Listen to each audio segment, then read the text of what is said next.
And he hopes the same. I mean, he's in a position where he's getting to be of an age and vintage where this type of behavior is just disfavored. I mean, there's no benefit to him in going to prison. This is one of those cases where the stakes are high. The crimes may seem small, but the consequences could reshape a man's entire life. Meet Jeffrey Joseph Holtzman, age 53, who today stands before the court facing not one, not two, but 3 charges of theft. Porch piracy, multiple victims, all on the same day. Now here's where things get interesting. Holtzman is already serving prison time on another sentence, and the judge now has to decide if these additional thefts should pile on even more time, or if running them together with his prison program might actually give him a shot at rehabilitation. You'll hear Holtzman plead guilty, but the real drama lies in whether justice means punishing him harder or giving him the rare chance to rebuild his life. Stick with me, because the judge's final words in this case will surprise you. All right, Mr. Holtzman, can you hear the court, sir? Yes, sir. Thank you, sir. Can I have you please state your name and your date of birth for the record? Jeffrey Joseph Holzman, 9/12/1972. Mr. Holtzman, I have some paperwork today that shows you're entering guilty pleas to 3 charges of theft in the 3rd degree. Is that your understanding? Yes, sir. Have you had plenty of time to talk to your attorney, Mr. Campbell? Yes, sir. You need any additional time? No, sir. All right, you are Jeffrey J. Holtzman. You are 53 and you've completed the 12th grade of school. Is that correct? Correct. Are you able to read and understand the English language? Absolutely. In entering a plea today to your 3 charges, you are giving up some important rights on each case that we're going to review on the record. You have the right to a speedy and public trial by an impartial jury in the county where the crime is alleged to have been committed. You have the right to remain silent before and during trial, the right to refuse to testify against yourself. You have the right at trial to hear and question the witnesses who testify against you. You have the right at trial to testify and have witnesses testify for you, and witnesses can be made to appear at no expense to you. You're presumed innocent unless the charge is proven beyond a reasonable doubt or you enter a plea of guilty. And you have the right to appeal a finding of guilt after any trial. Do you understand those rights, sir? Yes, sir. You understand that in pleading guilty today, you're waiving or giving up those rights? Yes, sir. Each count of theft in the 3rd degree is what is called a gross misdemeanor, meaning each charge is subject to 364 days in jail and a $5,000 fine. There has been a pretrial agreement made on each case that I'm holding up here. Do you understand the court does not have to follow anyone's recommendation as to sentence, but can sentence you up to the maximum authorized by law? Let's pause here. Theft in the 3rd degree might sound minor, but legally, it's classified as a gross misdemeanor. That means up to 364 days in jail per count, plus thousands in potential fines. And Holtzman isn't just facing one of these. He's pleading guilty to 3 separate charges, each tied to a different victim. So technically, the court has the power to stack these sentences, giving him years of extra time behind bars.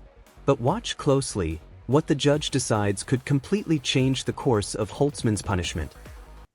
Yes, sir.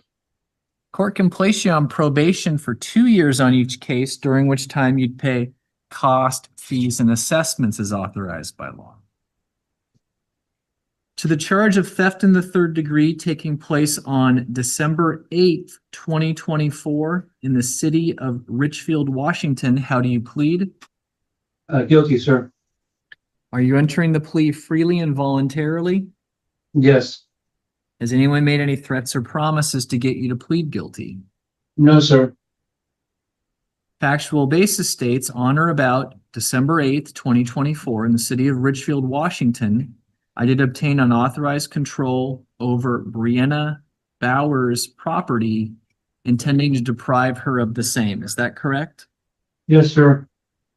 I will accept the plea. I'll find it knowing, intelligent, and voluntarily made after advice of rights and advice of counsel.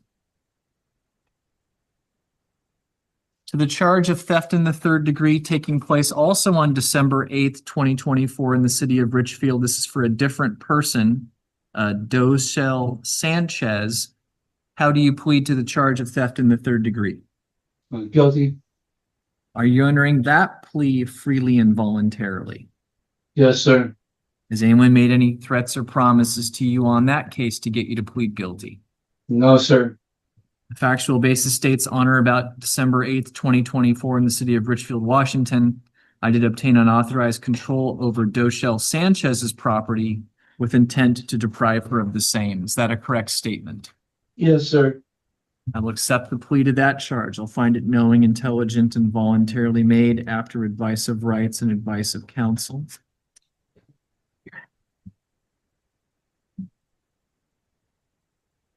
The final charge of theft in the third degree. Also taking place on December 8th, 2024 for the property of Carlene Opper. How do you plead to the charge of theft in the third degree that date? Guilty, sir. Are you entering that plea freely and voluntarily? Yes, sir. Has anyone made any threats or promises to you to get you to plead guilty on that charge? No, sir. Factual basis states on or about December 8th, 2024 in the city of Richfield, Washington, I did obtain unauthorized control over Carlene Opper's property with intent to deprive of the same. Is that a correct statement? Yes, sir. 3 guilty pleas. 3 different victims. Same day, same crime. It's a pattern that screams desperation and maybe addiction. Notice how calm Holtzman sounds? Almost resigned. No excuses, no pushback, just quiet admissions of guilt. But here's the real question for you. Should a man who's already locked up be forced to serve even more time for these charges? Or is society better off letting his prison treatment program handle it all at once? Drop your thoughts in the comments, because this is where punishment and rehabilitation collide.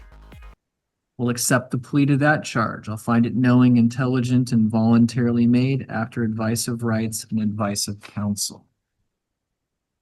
Go ahead, Mr. Campbell. Your Honor, the client has recently been sentenced to a prison dosage sentence. So I know there's a pretrial offer there, and I want to be fair to the city. I didn't give the city much notice of my intent to basically ask for a sentence outside of the terms of that offer, but I'm going to explain why I'm doing that. I believe the city will jointly, or I hope the city will jointly agree with me. It's a good idea. Jeff doesn't seem to be, I don't know if, I'll defer to Your Honor if you want to supervise his probation. I mean, he's going to be supervised by Department of Corrections when he gets out on a prison dosage sentence for some period of time under heavy supervision. He would be sent back to incarceration if he was revoked from prison DOSA. He's going to have a heavy amount of substance use disorder treatment and various other things to address the underlying concerns that relate to what this is, a bunch of porch theft robberies. And, you know, I've told him very clearly that my hope is never see him again. And he hopes the same. I mean, he's in a position where he's getting to be of an age and vintage where this type of behavior is just disfavored. I mean, there's no benefit to him in going to prison, and he needs to intervene in his life, which is what basically he's doing by going into prison DOSA. If we put a sentence on him, I'd ask Your Honor to run it concurrent to his time in prison. The reason being is if he's given a consecutive misdemeanor sentence, he'd have to serve that after his prison DOSA time. That could hold him up from being able to engage in programming, meaningful programming while he's on prison DOSA. So I really think it would be detrimental to the community to have any sentence that we can either suspend all time or any sentence. I would ask Your Honor to impose concurrent to all other sentences so that he doesn't have any disability in regards to accessing treatment services while in custody. He's chronically and habitually indigent and incapable of paying fines and fees. He's going to prison to address a sizable substance use disorder. So we just ask you to note that for the purpose of Blazina. This is a fascinating legal moment. The defense is pushing hard for concurrent sentencing, meaning Holtzman's jail time for these thefts would run at the same time as his current prison sentence. But because if the court orders consecutive time, he'll serve his prison term first, then add these theft charges on top. That could block him from treatment programs under his current sentence. The lawyer's strategy is clear. Frame this as a matter of public benefit, not just leniency. If Holtzman can get treatment now, maybe he won't come back to court later. But should the victims have to accept that trade-off? Mr. Holtzman, anything you want to say? I know, sir. I appreciate it. Ms. Carmi, I think the city has a different recommendation, maybe. Go ahead.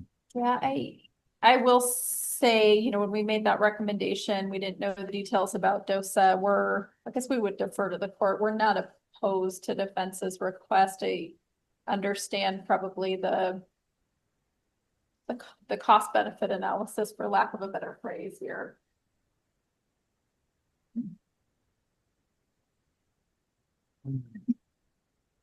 So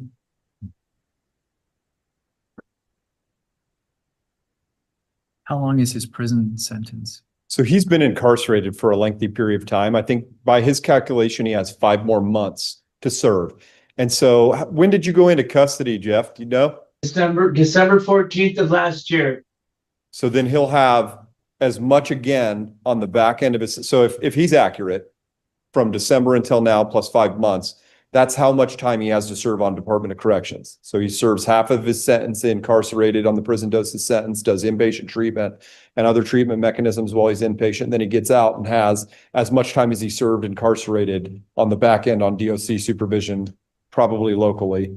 And I could get the sentencing paperwork to be more verbose about it, but that's my understanding at this time, how his sentence will be at Department of Corrections. All right. All right, Mr. Holtzman, the following is your sentence. I will do 4A0925745 first. Count 1, 364 days in jail. I will suspend all 364 days. My thought basically is running concurrent time just burns probation time. And if he is sincerely going to make a life change in prison, then that shouldn't matter to him. Scenario where it would matter to him is if I do put him on probation, which I'm going to on each one of these cases, and he goes ahead and continues to violate the law, I have all the jurisdiction of 3 years worth of time to incarcerate him. So, Mr. Holtzman, one of my favorite things to do is to put it in people's hands. And some people do a wonderful job and they use this as a mechanism and a reason for them not to continue to violate the law. Other people, not so much. So it's going to ultimately be your choice, but I'm not going to sentence you to any time on these cases, but I'm going to put you on probation on each case. And there it is. The judge makes a bold call, suspending every day of possible jail time. On paper, that looks like a free pass. But here's the catch: probation. For the next 2 years, Holtzman's freedom hangs by a thread. One wrong move, one new crime, and he'll face the full weight of all 3 suspended sentences at once. That's the sword hanging over his head.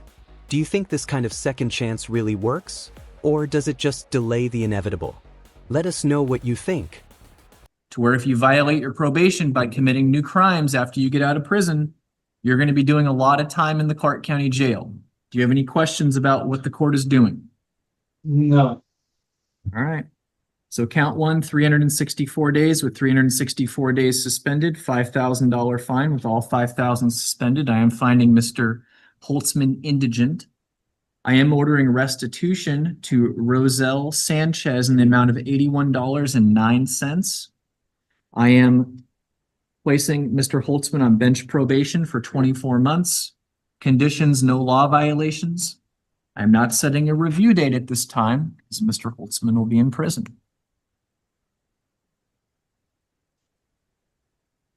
On 4A0492740, count 1, 364 days in jail, again with 364 days suspended.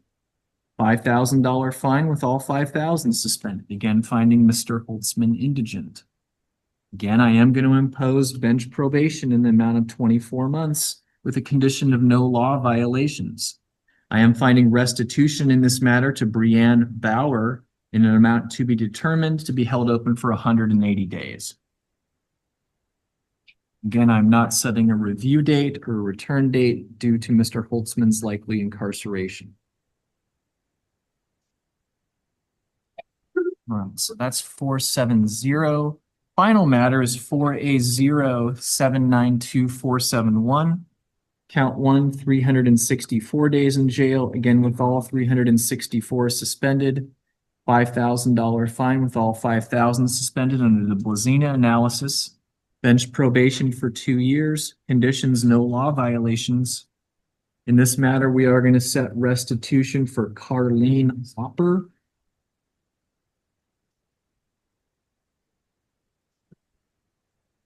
in the amount of $67.94.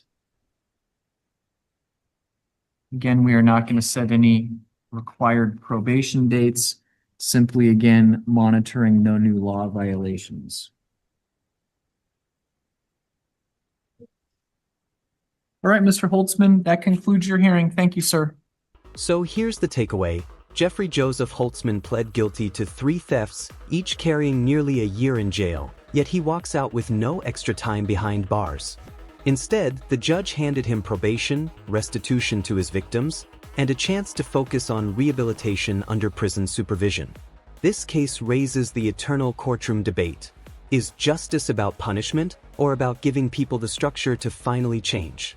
If you found this case as shocking as we did, make sure to hit that like button, share your thoughts in the comments, and don't forget to subscribe for more jaw-dropping courtroom breakdowns. Until next time, this has been Myth and Reality.